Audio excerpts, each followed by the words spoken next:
Gemini, and welcome to Live in the Solution. I'm your astrologer and tarot card reader, Mary Trimble, here with your readings for February the 17th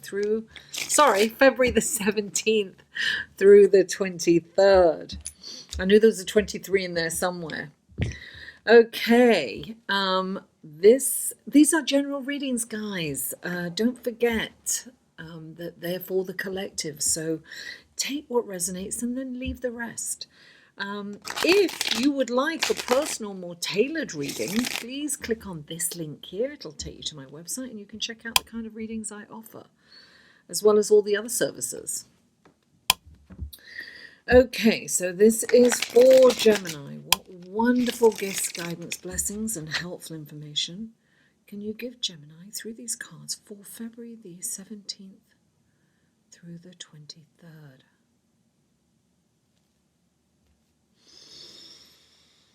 Three cards for Gemini. Oh, they're coming. They're not one. Two more. Oh, there's too many came out. Were coming out then. Two more cards for Gemini, please. Two more. Oh, two more. There's one. I love it when they fly out like that.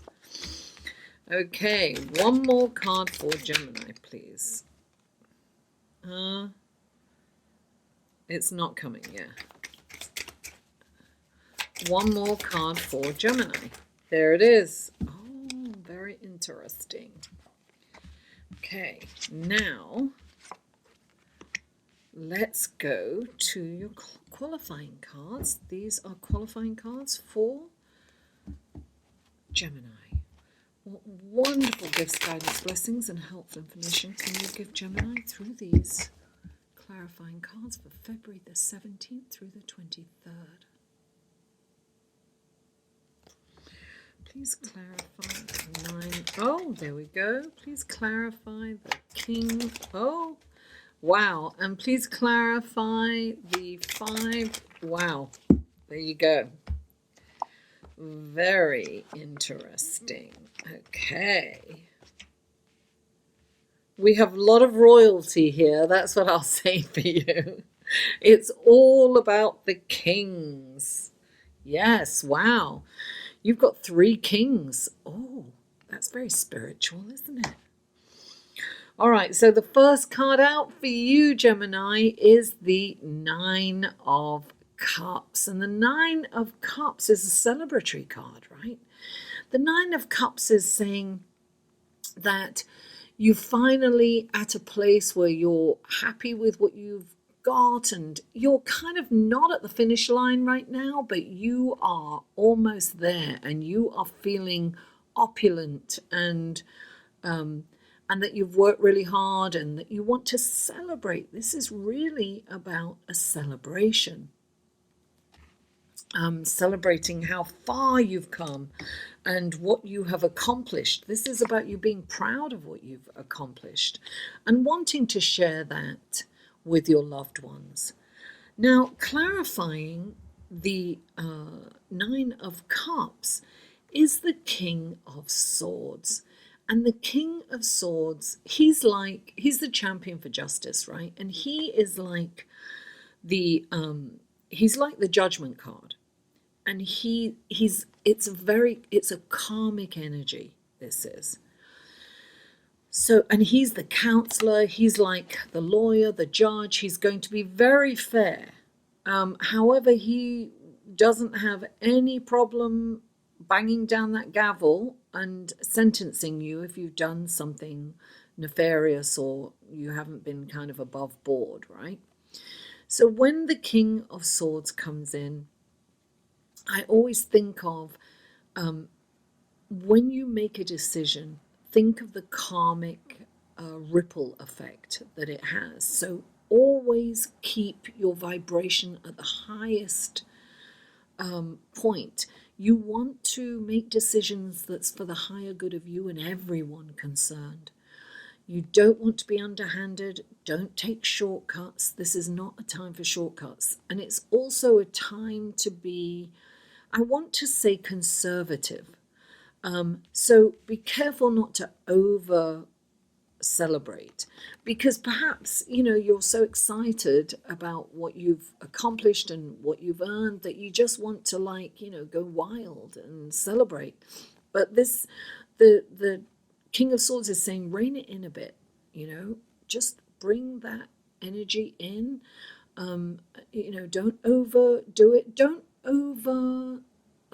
live beyond your means. Very important, because your means may be good today, but who knows? Things fluctuate. So you've got to be, I'm just getting the word conservative. So yes, celebrate, but conservatively. Don't stay at the party too long. That's what I would say. Now, because this really is dreams and wishes come true, so you might want to kind of overdo it, right? Now, the next card out is the King of Cups. And the King of Cups, darling, he's the counselor too. He wants everyone in his kingdom to do well. He has mastered his emotions. He's at the stage in his life, like, he's very emotional. I mean, he's the King of Cups, right? Cups are all about emotions and feelings. But he's at the stage in his life where he has mastered his emotions. He is no longer ruled by his emotions. He doesn't react from an emotional place. He doesn't make decisions from emotionally. He's learned how to be more, what's the word I want to say? Rational and logical. And what's interesting, so he's mastered his emotions, and he wants his subjects to do really well. So he's going to be very wise and give them wise counsel.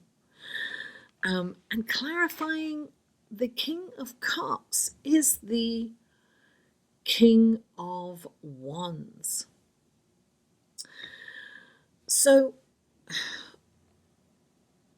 we have this beautiful energy of the King of Wands, and the King of Wands is an incredible leader. He's one of those leaders. He's gregarious. He's out there. He's entertaining. He wants to be entertained. He's very charming.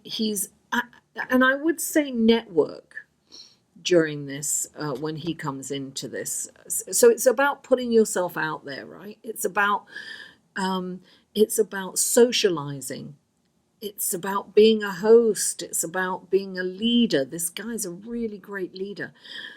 But when he comes into a reading, it is saying that don't forget to be spiritually centered. It's very important to be spiritually centered, because he can get a bit carried away. So I am getting that you need to be very careful not to overdo things this week, because the tendency to overdo things, like, get carried away and be distracted, and maybe you'll be at the party and give yourself a 2-drink minimum at maximum at the party. Don't drink any more than 2 drinks. Make that intention before you go. Stay lucid and and on point, and so that you're present, right? I'm really getting don't get messy. Gemini. So yes, be your charming self and the party person, but rein it in, right? So the next card out for you is the 5 of Pentacles. The 5 of Pentacles is a feeling of being out in the cold. It's a feeling of deprivation in some way.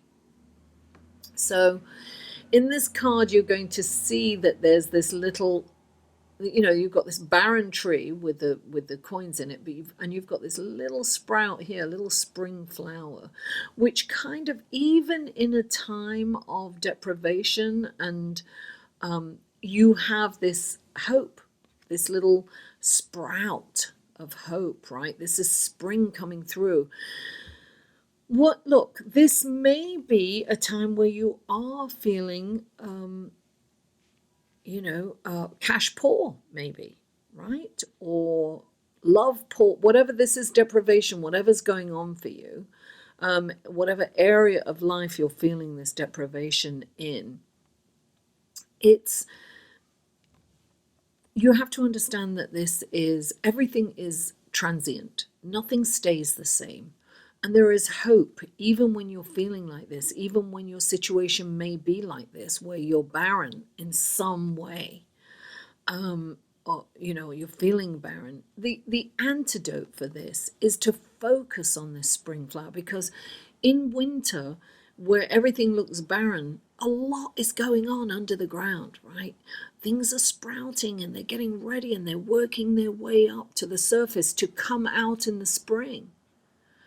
What's really interesting, I've been going around my neighborhood and there's all these spring flowers sprouting up in February. I mean, it's because it's been so mild. I mean, that's, we get one snowfall and that's, they're going to be ruined. It's sad. They're all coming out, the daffodils. It's crazy at this time. But when I think of this card, I think hope springs eternal. So we have to focus on what we have as opposed to what we haven't. We have to shift that focus and be in gratitude. So look, you've got the Hanged Man clarifying the Five of Pentacles. So this is saying, look at this in a different way. Think about what's germinating under the ground, what's going to come up. This is about, look, he's hanging from the tree of life and he's just looking at things from an upside down perspective. And really, that's what you need to look. You need to look at spring instead of winter, right? Upside down. Think about, what's going to, what seeds have you planted? What have you planted? How much work have you put in? It's going to come up eventually. Sometimes there's a pause in action, and during that time we need to look at things in a different perspective and have patience. And this is a time that we need to practice patience. And we also need to be grateful for what we have. I'm saying the antidote for the Five of Pentacles is gratitude. So it's being grateful for what you actually do have and stay in the moment. Be spiritually centered. Like the King of Wands, you need to be spiritually centered. You need to raise your vibration. When you're feeling deprived, like the Five of Pentacles, go into meditation, connect with source energy, connect with your guides, listen to them. What's your next move? See this. Maybe your clients have kind of, you're not as busy as you were and you're thinking that this is going to be like this forever. It's not. Everything changes. That's the only guarantee in life we have is change, right?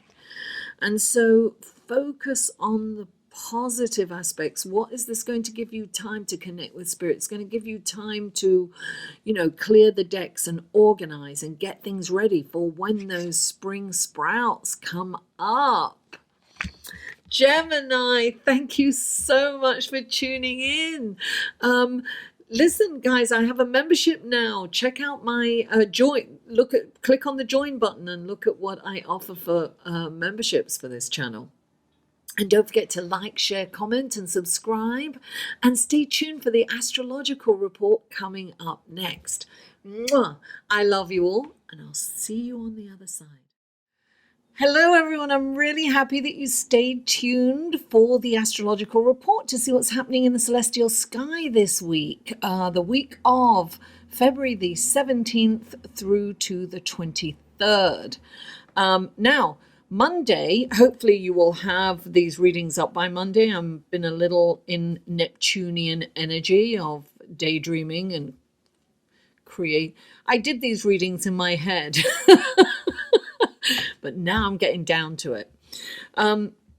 So Monday is President's Day. No school, darling, so you can all sleep in, and I hope you're all having a fabulous time. And Tuesday, on February the 18th, the sun moves into Pisces. So happy birthday, Pisces.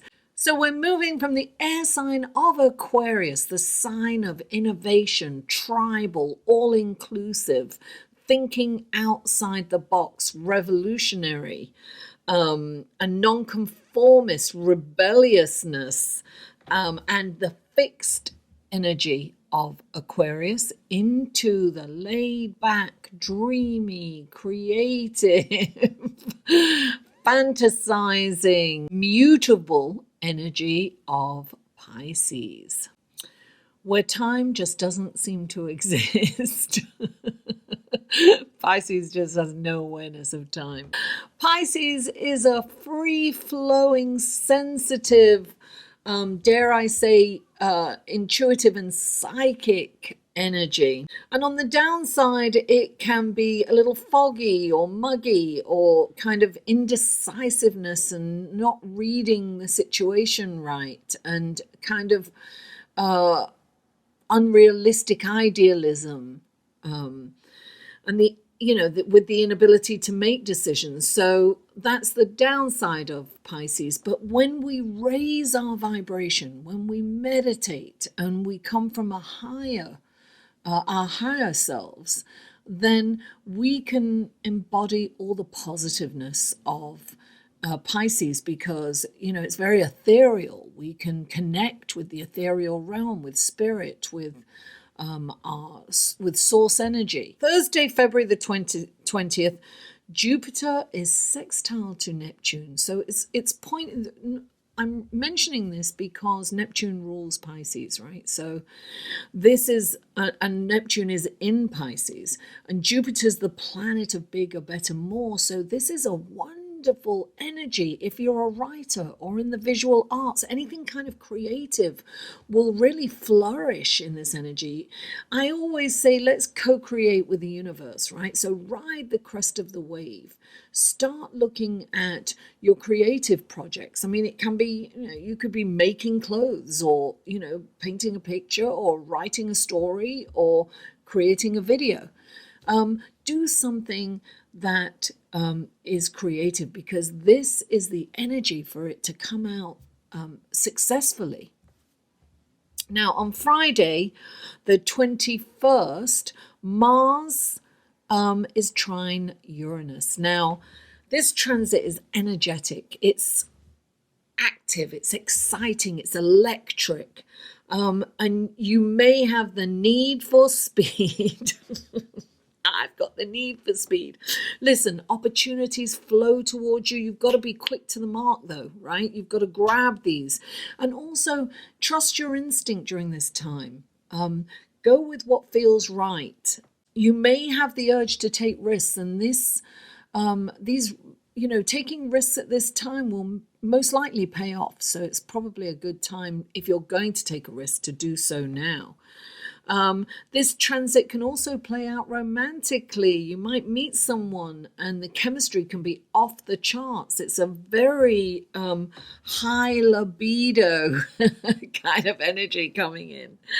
But the dalliances that you may engage in probably will not have any long-term lasting power with them. So just enjoy them. Enjoy it. Now on Sunday, February the 23rd, we have the new moon in Pisces. Wow. Well, listen, I'll just mention quickly that I do have a Facebook group. It's a private Facebook group, and every 2 weeks I do a live feed in the group for either the new moon or the full moon, respectively. And whoever shows up, we look at their horoscope and we see how they are receiving this energy from either the new moon or the full moon, respectively. So the link to all that will be below. Check that out. And wow, this is a sensitive, intuitive energy, right? Because we've got the sun in Pisces. We have a stellium of planets in Pisces, and we have a stellium of planets in Capricorn. This is earth and water, which is quite compatible. But there's so much going on here, and there's so many energies. We really have to keep our vibration high during this time, because we want to take advantage of the higher octaves of these planets. And in order to do that, we must raise our vibration so that we can get some moaning, complaining, bursts of anger. That's not going to get you anywhere. And listen, at the same time as this new moon in Pisces, we have Uranus in Taurus is trining the new moon. You know, and I have to mention, those of you who don't know, the new moon is when the sun and the moon are together. So it's Uranus is trining the sun and the moon, and so is Mars. Mars is trining the sun and the moon from on the other side from Capricorn, and this is. And not only that, we have the South Node right next to Capricorn. So this is kind of the past. It's kind of karmic, right? This is a karmic energy. And Mars is out of bounds. And when a planet is out of bounds, it's like a wild card, right? Out of bounds is when it's kind of gone a little further off in latitude from its usual elliptical course, right? So this is a wild card. So Mars is the planet of war, you know, it's the planet of action too. So we have to be careful not to overreact to things, and not to react, but to respond and take a moment, right? Not, you know, take a moment to really respond appropriately. So we can get frustrated. We can be annoyed with people. But if we really meditate and we really raise our vibration, no matter what your meditation is, you know, practice meditation at this time. It's really going to center you, and you really will be a lot more even, and you'll be more centered and grounded. This energy is very intuitive, is very psychic. You know, trust your gut instincts. Really, this is electrifying energy. It's magnetic, it's sexual, it's that has an ethereal quality. This is a perfect time to connect with source, with spirit, with your guides. It really is. If you can quiet your mind, you'll hear the messages coming to you. Uranus is, you know, connected to Kundalini, right? So you know, it's really good to do kind of Kundalini yoga, or kind of any breathing exercises that's going to kind of clear out that energy. That will also help with the outer bounds Mars, right? It's going to, you know, you can release that pent up energy and frustration through breathing techniques. And there are lots out there. Do some research. So we want to connect with the positive aspects of these planets. So we want to keep our vibration as high as possible. That's what we must remember. If we remember nothing else, it's raise your vibration. Come from a place of love. Connect with, you know, your heart energy. Pisces is mutable, so it just kind of flows wherever, you know, if it's downhill, it just flows through cracks and cracks. So you want to meld all these energies. You want to unify all these energies. You want to encompass it all in the highest possible vibration. So guys, thank you so much for tuning in. Listen, I now have a membership. Please join my channel, and there are 2 tiers right now. There's one for $1.99 a month, and you'll get special stickers and emojis that you can use during live feeds, and that will get your question answered quicker and give you priority. And also there's a $4.99 membership, and that gives you behind the scenes and special videos and bloopers and all kinds of, you know, other things that I haven't thought about yet, but I'm working on it. So that would really help this member supported channel if you would join that, and join my Facebook group, and all the links to all the other videos will be below. And what else? Please don't forget to like, share, comment, and if you haven't already, please subscribe. Mwah! I love you all, and I'll see you next week.